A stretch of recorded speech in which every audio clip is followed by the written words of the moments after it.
Sharon, tell us what you were doing in December 1974. Well, in the first part was excited that it was Christmas Eve, as all 12-year-olds. My brother was 9, I was 12. Got ourselves ready, went to bed quite early that night. Usually we get up during the night to go and look for presents, but slept through. We knew there was a storm coming as such, a cyclone coming, the warnings were out.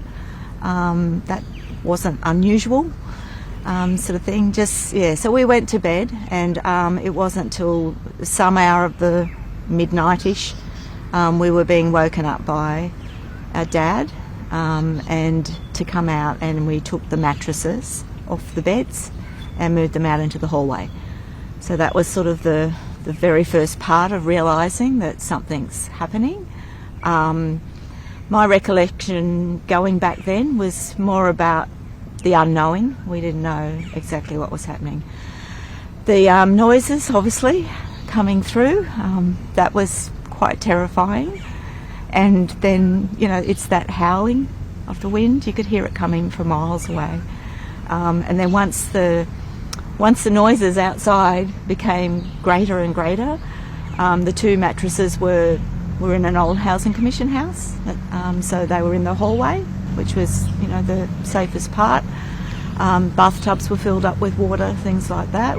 Dad was very good at prepping. He knew very much about the winds coming from different angles, and it was louvers, so it wasn't plate glass, but he knew about sort of taping windows and things like that, which we hadn't done. Then as the time went on, which seemed like just forever and ever and ever, and it was so Mum and I, my brother, Dad, our 2 Siamese cats, all on the floor. But once the water started coming down the walls, and the mattresses were starting to get wet as well, it was just, I didn't know exactly what was happening outside other than hearing everything going on. So of course you feel like you're the only people left on the earth. And then all of a sudden it stopped, and that was obviously the eye. Dad knew that and said that to us. He went next door to check on the neighbour, because she was on her own with her son. But just prior to that, the house from across the road, which was on stilts, came off and went over. So today that house is very different at the front because it was fixed up, but it came through. So the whole house? More or less came through and smashed all. And it's a brick house. Housing Commission House was a brick house. This was a 5-row upstairs house. So with the strength of that coming through, smashed all the louvers and that front of the house. The Brian, who was the son that was living with his mum there, he'd only just moved out of his room, which was the front of that house, and they moved into their bathroom. So it was them coming over to our place and telling us that story as well, is what was making everything so real. Dad wouldn't let us go anywhere near the front door to look out at that point because he knew it was going to come back. So then we had the neighbour and the son and her dog, our cats, us, still back on the mattresses. Dad had sort of pulled them up a bit to sort of shelter in case anything came through, and then of course the noise came back, and and the debris and that bashing and crashing was even more intense in that next stint, which again, looking and reading back now, I know about the hours of it, and it was starting to get light, so it was from midnight right through that we were, listening and wondering what's going outside. When we heard some really loud crashes behind the bathroom and the house there, sort of thing, which we didn't know what that was until we went out in the morning, and there was these RSJ pieces of steel that had come across from, it was further than Wilmot Street that runs behind us, so it would come from somebody that was building a veranda from way back at the other end of Wilmot Street. So it was those big pillars, those pieces of steel. So one of them is still in the backyard. We kept it as a piece to, sort of Cyclone Tracy delivered. But for me, from a feeling, and seeing that and opening up that front door and seeing the colour of the sky, like that dawn was just such an eerie greenish yellow colour. I remember that, and I remember the stillness at that point. There was somebody's shed with the whole door and the lock still on it, sitting on our front step. The house from across the road had come off its piers. The house directly from us was relatively still intact, and then the street just being full of all that debris. So we didn't go very far that morning. Dad and my mum, because my grandparents lived at Berrima at the caravan park, so they managed to sort of be able to get out at that time, and went down to check on them, and they were okay. And then, we went to the shops and things like that, because they were just opening up for people to take. There was no power, obviously. There was no clean water in the bathtub because it was full of dust and dirt and stuff that came through the ceiling.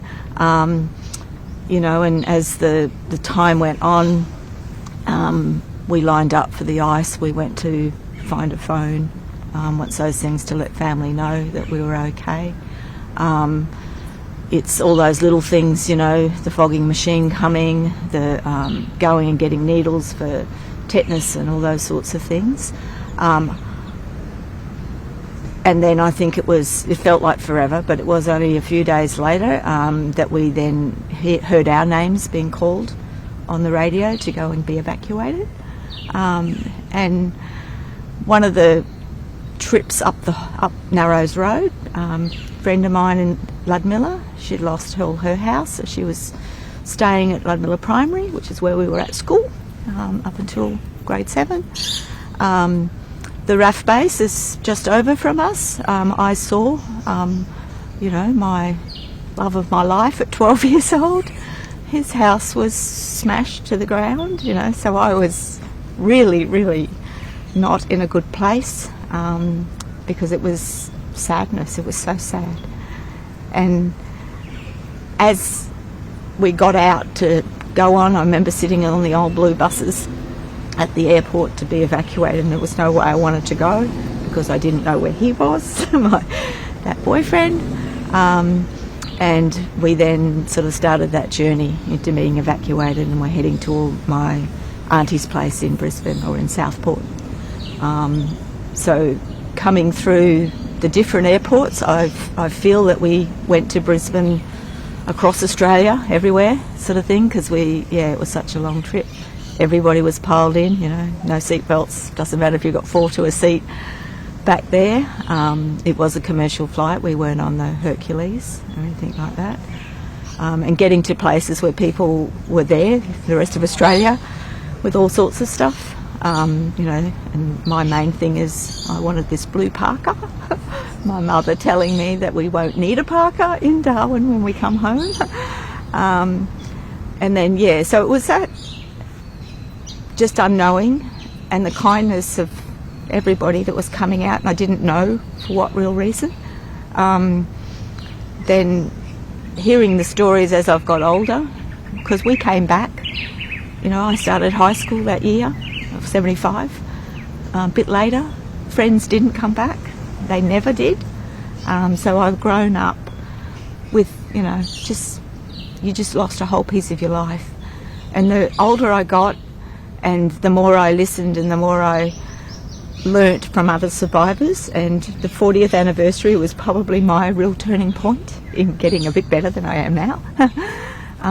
Because there were so many stories that come out through that social media platform, because none of us were, we didn't go and get counselled.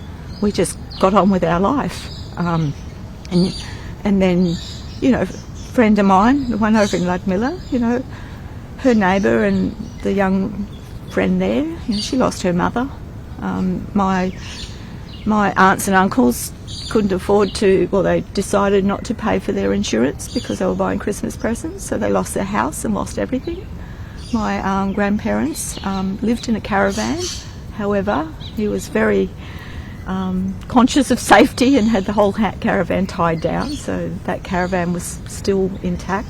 Nothing else was around them. So I think, I was so lucky. We were so lucky, and there were so many people that weren't, and that's what makes me sad.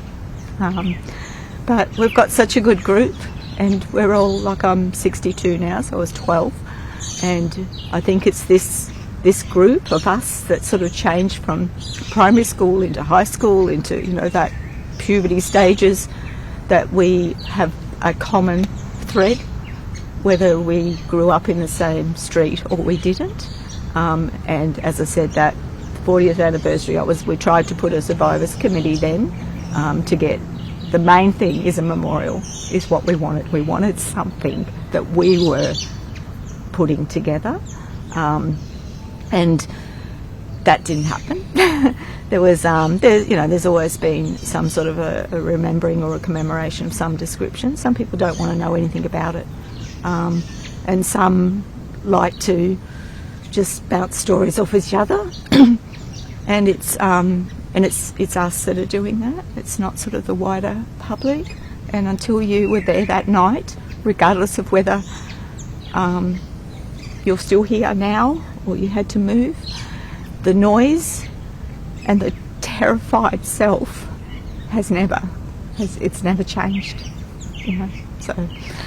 So, and mine, I feel over time now, is a survivor's guilt, because I'm like this for 48 Christmases is what I'm like at this time. I wake up every morning on Christmas morning, as I'm awake during the night until getting close to dawn, and wake up again realising that I am still here is one of those things.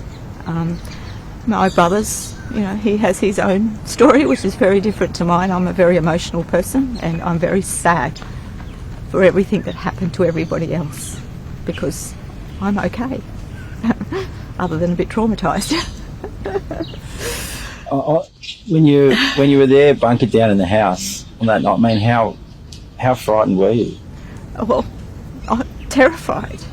Like, my mother wanted to get out to see what was happening, and she got up, and it was only the fact that she raced across in between us on those mattresses and hit the lounge room floor, and of course there was water there, and she went up and landed back down on a bum, and that was the only thing that stopped her from possibly getting to the doorway and getting out, and and hearing the stories of people that had lost their houses and that were out there in amongst it, and were injured or didn't live the night and things like that. That terrifies me. It terrifies me now, and it did then, because it's always the what ifs.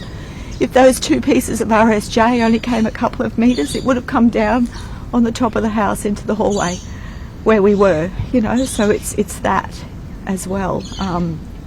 So yeah, it is. It's that noise. It's the sirens prior. Like, I can't. There's so many documentaries and that now that we never knew were around at the time, and they're popping up, obviously. And I look at them with no sound on them, because I can't stand to hear that siren go off, or even listening to some of the stories that people are telling. It's just sad, so we had so much support from Australia that I didn't start to know and realise a lot more until obviously I got a bit older and sort of took note. There was one documentary which I've got no idea where it is, but I remember from high school coming to the cinema to see, and it was like a newsreel thing at the beginning, and it was about sort of Darwin coming back up out of the rubble. It included the beer can regatta. It included the walkabout, and I'm in that walkabout in my Bay City roller strollers. Came up on the big screen. Never knew it existed. So that was that sort of Darwin coming back, and I think as the city itself, lots of change. We know that like the northern suburbs is built on all the rubble of the things. I've got we took stuff out there. I do have two little photos there where my brother and I are there, you know, sort of he's found somebody's teddy, which is really sad. I'm sweeping up the rubble. So, yeah, I think it's just the terrifying and that noise, it's still in your head. A lot of people have talked about that noise. I mean, we know that there's the booth at the museum. Is that something you've been able to go and see? Yeah, no way. No way. What would you describe that noise as being? I think it's probably about 1,000 jet engines. You know, like you listen to Pitch Black now, and people are complaining about the noise over their roofs and stuff like that. Yeah, it's 10 times worse than that. And it's just that howling and the darkness and feeling that when you open that door, should you live through this, whether you're the only ones left, you know, that's what it was opening up that door and seeing that, especially in the Narrows, we were okay. The other thing they used to say as well, which obviously it didn't happen, was about tidal surge. If that had been high tide at that time, you know, things could have been also very, very different. But in hindsight, that wasn't the case, which, you know, I'm very thankful for all of those things because, yeah, it could be a lot worse. You were talking before, so you and your family obviously stayed, but there were friends you had who you never saw again? Yeah, never saw again, yeah, especially because we were at the RAF base too. So we were always, as kids, needing to make new friends every couple of years because people left, you know, they got rotated around. And Ludmilla and Stuart Park Primary in particular, I think they were the two. Berrimah, I think, as well as little Berrimah Primary. So yeah, so we had that sort of catchment of the RAF base. Everybody lived that was in the RAF, was on the RAF base, so our friends came and went. But we knew when that was happening. People left. I mean, you know, like, you know, that my little 12-year-old boyfriend never, you know, my dad would try to contact us in Brisbane, and the only thing I wanted to know from him was had they found him, you know, and to this day, I know he's okay, but never ever, you know, it's just little things like that you dwell on, and I like to have answers. I don't like unfinished business. I met a lady through a completely different group as such, and you know, and most people, when you start to find out if you were here during that time, you then start to open up. She was quite young, but she'd started a job with the bank, I think it was ANZ Bank, and they wanted her to move over to Nhulunbuy for a branch over there. So she sort of, you know, at 15 or 16 as she was, went over there and never came back to her house because it got, so she was over there, and, you know, and I just can't cope with that, knowing that people went through that. It's so sad. And, you know, and I feel like you know, not an imposter as such, but I feel that I don't have probably, you know, it's not the right, it's survivor guilt. I just can't understand why I'm as emotional as I am when there's a lot more other families out there that were so worse off than what we were. As children, as kids, you know, the parents, we don't, you know, they probably spoke amongst themselves and so forth. You know, as families, we didn't. In that regard, you just sort of popped it to the back of your head and you just got on, you know, and I think that's probably where my age group are now really, really opening up and have been through, I think through that social media group. Tell us about being evacuated, because I presume your dad stayed around. Yes, and Dad worked with the Port Authority, so he stayed, and Mum, you know, if it was up to my mum as well, we wouldn't have gone. There was no way, you know, as us as the family, Mum was going to leave Dad. Dad, he was, you know, we had a house but we had no power, you know, and things like that. So, and we know about now with the evacuating as many people out because of, you know, because of that reason, you know, the lack of clean water, you know, the clean up debris stuff and things like that. So we know that, and that's why, you know, we went. but then Mum was on the first plane she could possibly get to come back, and because once power came in, we were able to go to a house that was livable, so we came back. There was no question you were going to leave Darwin. No. I mean, there was talk, I think, at the time that Darwin might not even be rebuilt. I did hear that as well. Evacuating and then coming back was quite... I actually got chicken pox. Must have been somebody on the plane. Nothing else happened. Figured that it might have been just... Well, we didn't know. Came out in all these little rashy spots and so forth, and went off to the clinic, and so I had chicken pox. Brought that with me down from the cyclone to my cousins in Southport. But for years afterwards as well, wherever you went, and somebody asked, where are you from? As soon as you said Darwin, that was the only question that you ever got asked was about. So those moments were reliving it, we used to sort of go on driving holidays, or even as I got older and went to see one of the girlfriends that lived at Ludmilla, that they got evacuated out, but their house did get fixed to a livable condition, and they did come back as well. So I caught up with her as we're 18 sort of thing, but even at those times we didn't really sit down and talk about it.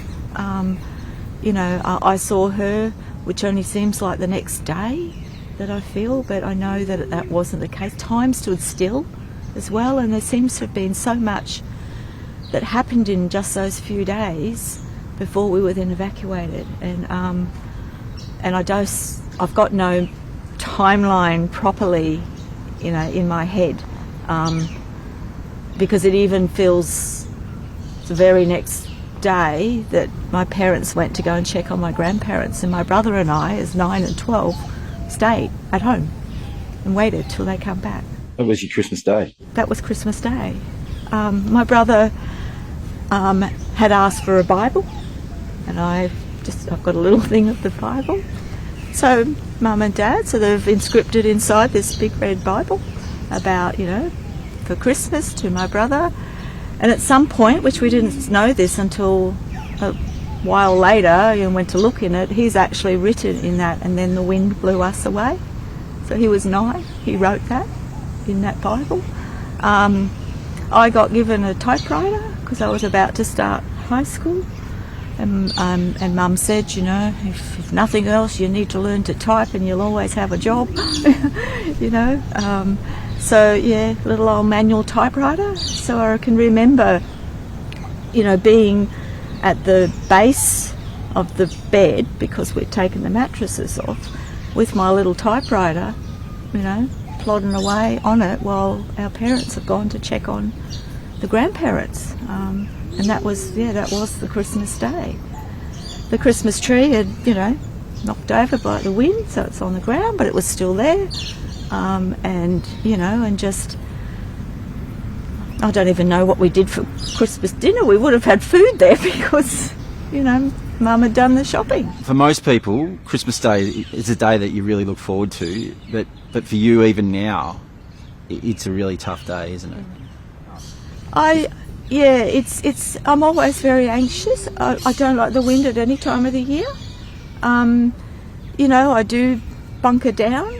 I withdraw quite a bit. My husband and my girls, think that I'm a little bit weird, sort of thing, because if I think about it, I will get emotional about it, and I'm better now than I've been practicing. But I think also it's because I've been letting it out a lot more now as well. But that 40th year, when we were all trying to get together then and try to do that committee and disbanded it, and then went about and did our own events. A few people had come up from South, and that we went out on the water, and one of the other friends who lost her sister, we threw flowers out on the water. We had our own, and it was, in hindsight, I think so much better than having a big event. we also, there was going to be a dawn service that they'd gone out with, and I was going to get up and go that morning, but I couldn't do it. I just have my own dawn remembrance and thankful that, yeah, I'm still here and my family around me were still safe. So, when you look back on that night, what's the overriding emotion that comes to your mind? I think being terrified that we were the only people left. You know, we didn't know. We couldn't see. I hate the fact that the wind comes up, usually at night time. I wasn't here for Marcus, which happened in the day. And I was away, but friends around me, I was at some little conference thing, you know, and yeah, friends around me at that time, and I was so far away, I wanted to be back here regardless of there's a cyclone. I didn't want to be away from my home and somewhere else should anything happen and I couldn't come back home. And that's only a few years back, you know, whenever that date was. But yeah, it's my head not being able to switch off from it. And that's, yeah, it's the noise, it's the sound, and it's the unknowing, and the fact that we thought we were going to die that night. So, and everybody else around us already had. So, yeah.